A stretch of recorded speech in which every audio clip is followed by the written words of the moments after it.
Akkam jirtu hordoftoonni iddoo YouTube marti keessan siniin jechuun jaaladha. Egaa kaleessa jechuudhaan Ermeelaanii qilleensi namatti hin tolu nama dabbaraa baadiyyaa jirraa jettee jechuudhaan koobaa yookiin immoo warqee walakkaa jirra jettee achirrattis immoo Abiraam rafee jira. Bakka Abiraam rafee jiru kanatti waa yaade jettee jechuudha. Innis maalidhaan jettaniire inni ciisee jira dhaqeenan birda libsi hol qabadhee bukkee ciisaa jettee jechuudha. Jalqaba irratti jechuudha dubartiin tokko aasaa dhiiraa hin dhanne taanaanii dhiira faana tuttuqqi hin qabdu taanaan jechuudha.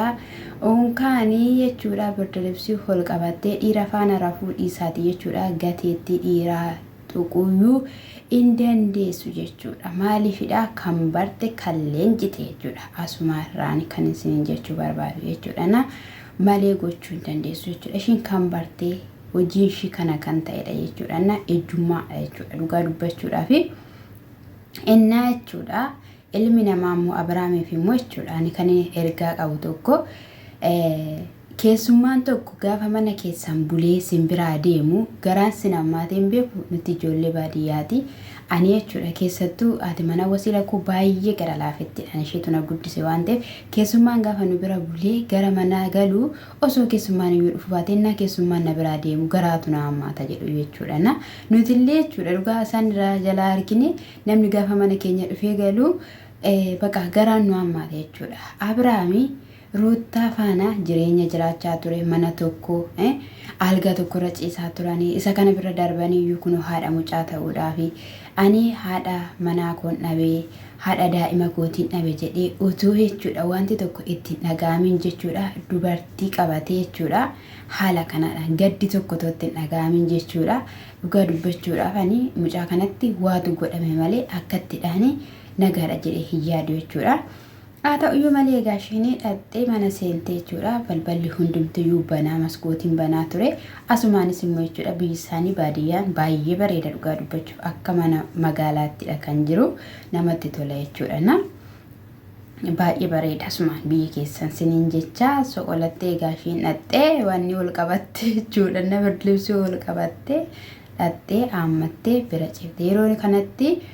Inni maaltu si fidee maalidha jedhee akka nama naasuu ta'e wayiitu kan mul'ise jechuudha. Dhugaa dubbachuudhaaf jechuudha. Abiraamii fi Ermeelaanii dura walitti dhufeenya qabu malee kuni wanta torbee kana yookiin immoo ji'oota tokko keessatti jaalalli kun akka ittiin dammaqee akkasumas immoo akka barbaadan wal ta'anii wal gammachiisu waliin kolfuu wal tuttuquu darajaa kanarra ga'e miti jechuudha. Wanta dura jirudha jechuudha. Osoo yeroodhuma saapiraasii sana qofa Ermeelaan dhufteetti ta'e Ermeelaan nama sammuu qabu fageessitee nama yaaddu osoo Abiraam faana walitti dhufeenya biraa hin qabdu ta'e dubartii kanaaf fageessitee ni yaaddi turte jechuudha. Garuu immoo karaa argattu dura waan dhabdee fi sababeeffattee ola seente malee walitti dhufeenyi isaanii kan turedha jechuudha. Biraankidha jedhanii immoo isa nu bira fidanii jechuudha. Biraankii miti jechuudha. Nuti akkas goonaa nuti kana keessa galleerraa kanaafiyyuu jedhaniitu ruuttaadhaaf fidan jechuudha. Ruuttaanii osomaan beekiin miidhama kana keessa galuun ishii dhuga dubbachuuf baay'ee nama gaddisiisa jechuudha. Akka nama tokkotti jechuudha. Ishiin jireenya dheebottee nama jireenya barbaadu abbaa mucaa kooti jettee amantee ulfooftee fi jechuudha. Baasawee dubartiin tokko dhiira hin amanneef dhiira amantii irratti gadi dhiisnee fi homaa tokko gochuu hin dandeessu ulfaa'uuf hin dandeessu jechuudha. Waan amanteef waan hundumayyuu waan dhufu wajjin hin darba waan jetteef kanarra geesseetoo jirti jechuudha. Garuu ani hin beeku amma fakkeenyaaf Abiraamii jireenya haa eegaluu haa jennu Ermeelaa faana haa jalqabu haa jennu ishii Ruuttaa faana gargar bahe gaa'ela Ruuttaa faana gaafa dhaabbatu osoo dhaabbatee ta'e jechuudha. Waan gaa'ela kana naa kenniteef si haa galatu jedheeyyuu mee waaqayyoodhaan hin galateeffata jettanii yaaddu. Maaliif jennaan kana keessa waaqayyo hin jiru. Waaqayyo hin jiru. Namni tokko gaa'ela isaa yoo haddaan hiikeera ta'e jechuudha buluu qaba itti yaaduu qaba akkamittiin diigame wanti fedha keenaaf haa ta'u jedhee jechuudha walitti dhufeenya waaqayyo wajjin uummachuu dirqama qaba jechuudha. Inni garuu kanaan goone. Dhugaan siniin jedhe inni garuu kanaan goone. namni tokko nama tokko miidheera jechuun obboloota koo milkaa'u maaliif akkaataa itti walitti deebi'an akkaataa wanni hidhanidha malee wal jajjabeessu miti. Anamma nan kolfe viidiyoo kaleessaa yeroon argu jechuudha yeroon jalqaba argu jechuudha yeroon ishiin irraan dubbanne toon taane jalqaba yeroo viidiyoo isaanii keessa seentanii eessaa dhufte maal dhufte naa yeroo inni carraashumayyuu moon jedhe jechuudha nama ajaa'iba jechuudha hanga kanaatti deemamuuni haa ta'uyyuu malee ishiin bakka cirraashumayyuu qabattoo kibaafattee saatii kibaafattee na wajjiniin bulte akkana wajjiniin bulteen beektuu jechaanii turte jechuudha inni immoo ebeluun dhaga'ee raayyaa akkatti nafaana bulte belusheen dhageesseetti jedhee jechuudha hin beeku jechaanii ture ansi faanaan dhufne ani warra dhiira faanaan dhufe dubartoonni gara sana bulanii jechuudha booda inni gaafa nu taalee uffatee minaamina ba'u faana baatee jechuudha biraankiidha jetteen jechuudha. Abiraam akkamitti yaadda garuu dhugaan siniin jedhe mee yaadame bakka keessan buusaate jechuudha bakka keessan buusaate ruuttaanii yaada isayyuu immoo warri hiriyoota jedhamanii immoo asaaman maal jedhanii haasa'anii ruuttuma gara biraamitti deebisuudhaaf jechuudha mee akkamumatti naa jiraattu mee hoo ananaan gallime achirratti jechuudha dhiisaanii bakka dhiisaanii Abiraamiin mijateera jireenyi kun ta'eeraaf jechuudha bakka edda abbaanii naa ta'eera ani gaa'ela kanaan barbaadu erga jedhee singottotanii fiddeen jala keessanidha maal faayidaa qaba maalinne kan kana caalu ko baay'een isaanii akkon guddifatu in guddifatti morootaan mucaashii dhugaan siniin jedhe kana hilaalaa wakata kana jechuudha nutama viidiyoo kana gaafa hilaallu dhaloota boru dhufan dhaloonni boru dhufan maal baratu maal irraa waa hubatu gaafa digorsitee isa digorsitu osoo hin taaneyyuu isa jaan argan kana isaan amanan jechuudha wanta kana biyya keenya keessatti ta'uu hin qabu isa dhugaan siniin jedhe keessattuu hojii dharmeellan hojjechaa jirtu abadan gaarii miti viidiyoo ishee sana faana wallolee gaalli diigame waan hin xumuramne ganaa mana murtii keessa wanta jiru viidiyoo wajjin waraabee gammada chaanaalii isaarratti gallakkisa jechuudha.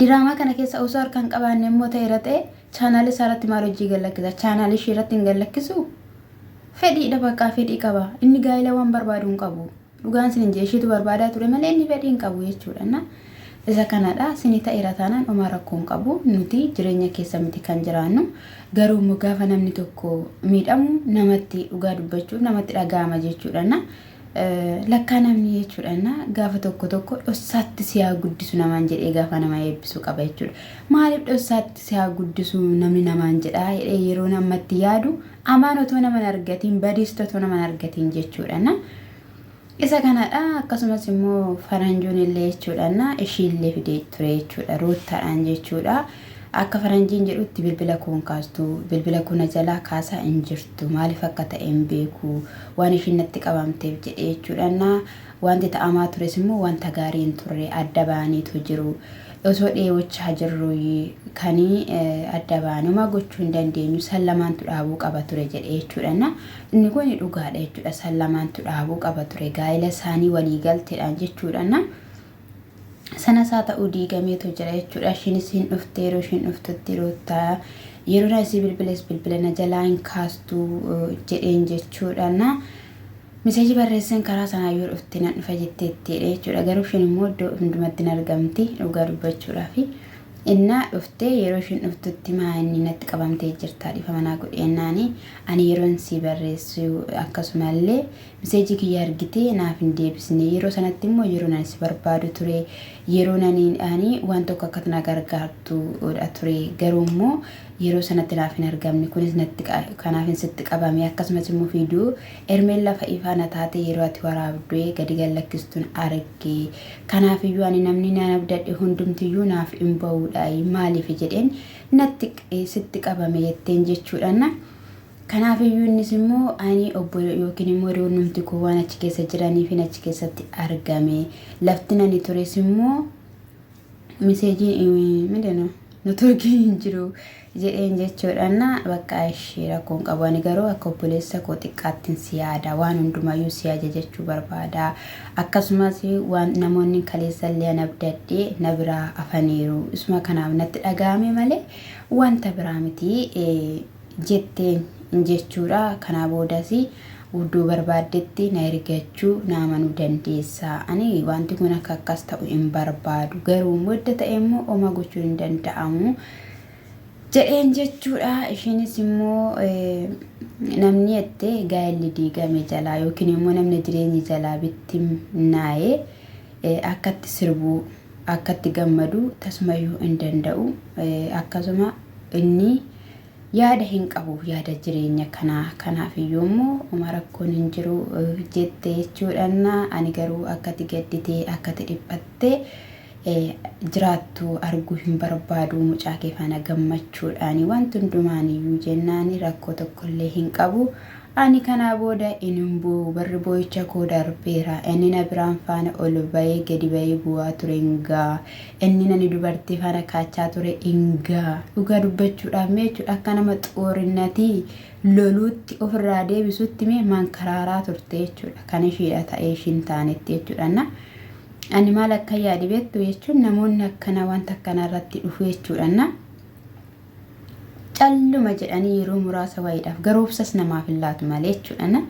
Calli jedhanii waan inni ta'u gara inni itti adeemu osoo ilaalanii jedhanii dhugaan siniin jedhe lola dura kaasurraa dura wacuurra jechuudha. Garuu nama dandeessisu nan beeka akkuma koo jechuudha. Osoo nama dandeessisee ilaalanii allayyaa kam keessa akka galu maaltu akka ta'u jechuudha.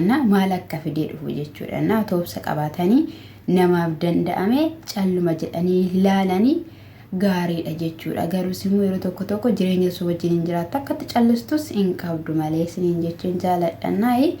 Otoo tan caljettee ilaaltee fa'iin jedhan ammannaa itti yaadu jechuudha.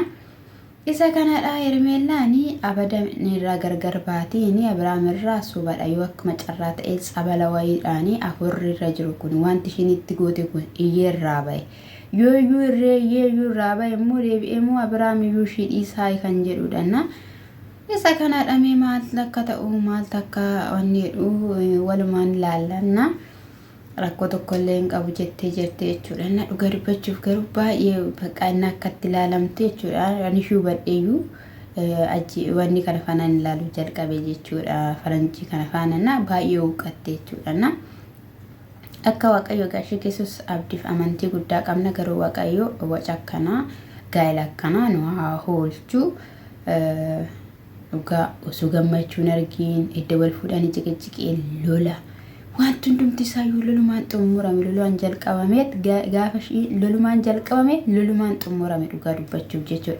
Namni illee akka isheen illee maatii ishee illee barbaanne ture akka isheen Abrahaam faana jiraattu yeroo jalqabaa sana illee jechuudha. Argitan takkatti isheen isaan bu'aa turan jechuudha waliidhaan illee jechuudha. Tokko ta'aniyyuu bu'an Abrahaamis bu'eera Ruutaanis bu'eera viidiyoo wayii keessatti lama ta'anii yeeyyee kan jedhan tokko jira viidiyoo wayina.